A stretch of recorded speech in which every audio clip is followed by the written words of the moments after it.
안녕하세요. 이상주 방송입니다.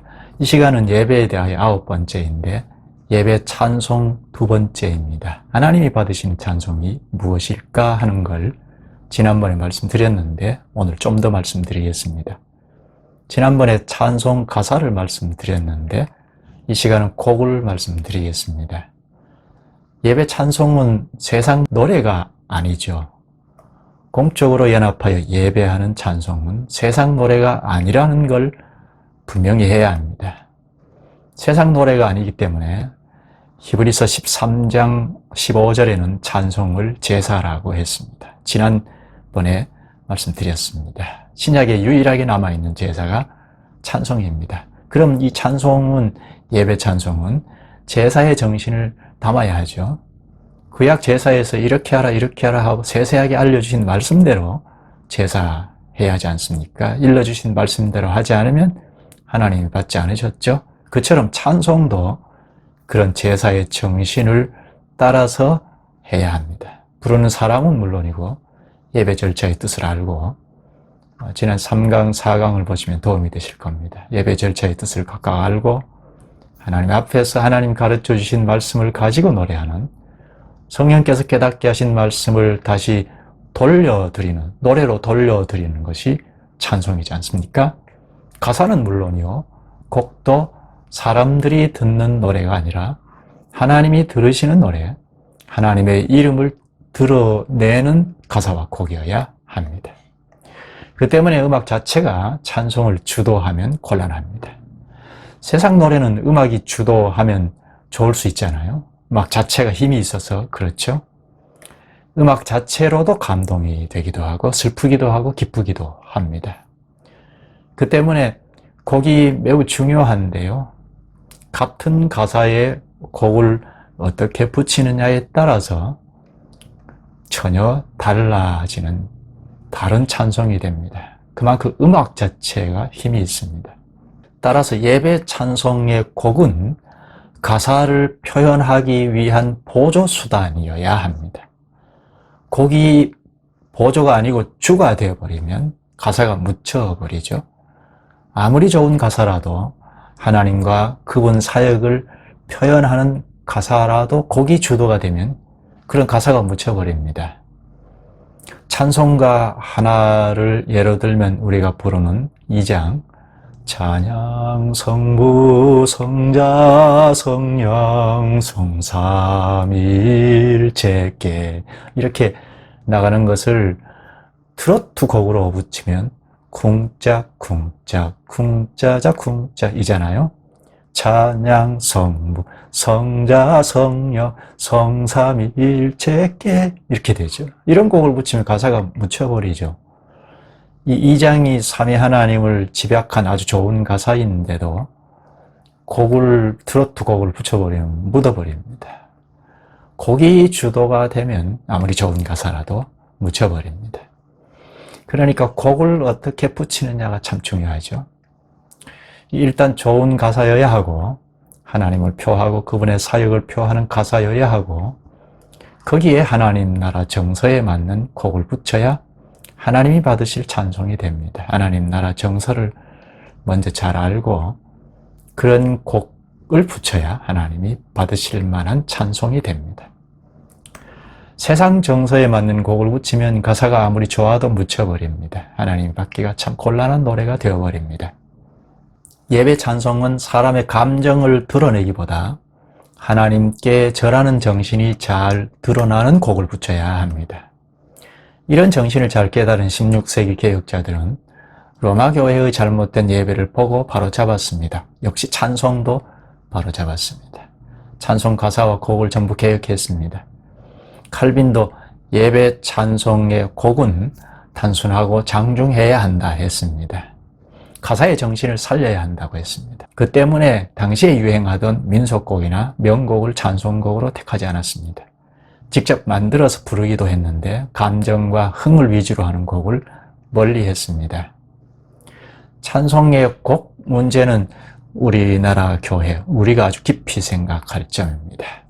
우리가 현재까지 사용하는 찬송가는 19세기 미국이나 영국에서 대중적으로 유행하던 곡의 가사를 붙인 경우가 많습니다. 예를 하나 들면 찬송가 493장 같은 경우에 하늘 가는 밝은 길이 내 앞에 있으니 이렇게 부르죠. 이 곡은 스코틀랜드 민요곡인데 저도 참 즐겨 부르는 건데요. 술자리에서도 부르는 것이랍니다. 가령 마시자 마시자 마시자 한 잔의 술 이런 식으로 부르는 곡인데 이런 곡의 가사를 붙였습니다. 이런 식으로 편하게 감흥을 돋우는 곡이 우리 찬송가에 참 많이 있습니다. 아무 때나 편하게 부르는 것은 그렇게 문제가 될 것 없습니다. 문제는 예배 때 하나님이 들으시라고 부르니까 문제입니다. 찬송가에는 감정과 흥을 위주로 만든 곡이 굉장히 많습니다. 또 지금 시대에는 새로 지어서 부르는 CCM, 기독교 대중음악이 거의 주도하는데 예배 밖에서는 그렇게 문제가 없습니다. 예배 안으로 들어오기에 문제입니다. 이것은 예배가 무엇인지 좀 잘 정립하지 아니하면 어려운 문제입니다. 음악이 주도가 되는 것이 문제인데요. 물론 CCM 중에도 가사가 아주 좋은 것이 들어있습니다. 성경 구절을 그대로 옮겨놓은 가사가 있습니다. 문제는 곡을 잘못 만들어서 좋은 가사를 다 덮어버립니다. 곡이 문제입니다. 찬송의 원칙이라면 첫째는 곡은 가사의 정신을 드러내 주어야 합니다.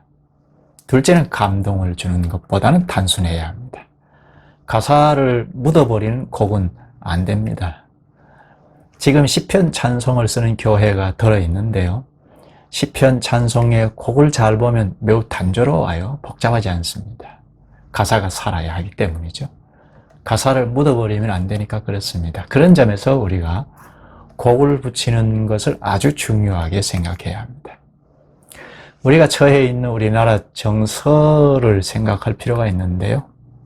우리가 나서 잘하고 학습된 데서 벗어나기 쉽지 않지 않습니까? 우리가 처해 있는 민족성, 정서, 의식 이런 점을 잘 생각해야 합니다. 특히 우리 민족은 한이 많은 민족이잖아요. 지금은 많이 달라졌으나 그래도 유전자는 있죠. 그래서 트로트가 지금 아주 아이들까지도 좋아하잖아요. 그만큼 재미있기도 하지만 우리의 감흥을 돋우어 주기 때문입니다. 이는 한이 많은 민족이라서 좋아합니다. 이런 정서를 가지고 찬송을 하면 마치 한 맺힌 사람이 절규하듯 부를 수 있습니다. 감흥에 젖을 수 있습니다. 한이란 응어리진 마음이잖아요. 억울하고 원통한 일이 풀리지 못하고 응어리진 마음 바탕이죠. 이런 정서로 부르는 것도 문제이지만 그런 감흥을 돋우는 곡이 참 문제입니다. 우리가 찬송을 잘하기 위하여 첫째, 교회가 예배의 정신에 부합한 찬송을 가져야 합니다. 하나님께 절하는 시간이니까 찬송도 하나님께 절하는 심정에 맞아야 합니다. 하나님의 이름을 높이는 가사, 그 가사를 드러내는 곡, 이런 찬송이 아주 적은데요. 앞으로 말씀을 깨달아서 말씀 사상을 가진 자들이 가사를 쓰고 또 재능을 가진 자들이 음을 붙인 찬송이 많아졌으면 좋겠습니다. 그러기 위하여 먼저는 말씀을 잘 가르치고 배우고 깨달아가는 것이 첫째이죠. 말씀이 개통 있게 깨달아야 찬송 가사와 곡도 선별할 힘이 생깁니다. 우리는 다 제사장들이니까 분별의 능력을 먼저 갖추어 가야 합니다. 분별력은 말씀에서 나오니까 교회가 말씀을 부지런히 가르치고 배우면 분별력이 생깁니다. 곡과 가사를 선별할 수 있게 됩니다. 첫째, 교회가 예배 찬송을 많이 가져야 하고, 둘째는 찬송을 잘하기 위하여 찬송 가사의 뜻을 아는 데서 출발해야 합니다. 가사의 뜻을 모르면 출발부터 잘못된 것입니다. 이런 점에서 하나님과 하나님의 사역을 자꾸 배워서 알아가야 하겠습니다. 그리고 찬송 가사의 뜻을 생각하고 하나님을 높이려는 심정을 가져야 합니다. 여기까지 할까요? 좋아요, 구독을 눌러주시고 계속 시청하시면 힘을 얻어서 돕겠습니다. 다음 시간에는 찬송이 예배에 참 많은데 찬송의 역할이 무엇인지 또 성경 기록 당시 찬송을 어떻게 무엇으로 했는지 성경 근거를 찾아보면서 말씀드리겠습니다. 그리고 예배 절차에서 기도나 찬송은 지금 하고 있고 헌금, 설교, 축도 등 이를 좀 알고 해야겠기에 쭉 말씀을 드리겠습니다. 오늘도 사회적인 약자를 돌아보시는 하루가 되셨으면 좋겠습니다. 고맙습니다.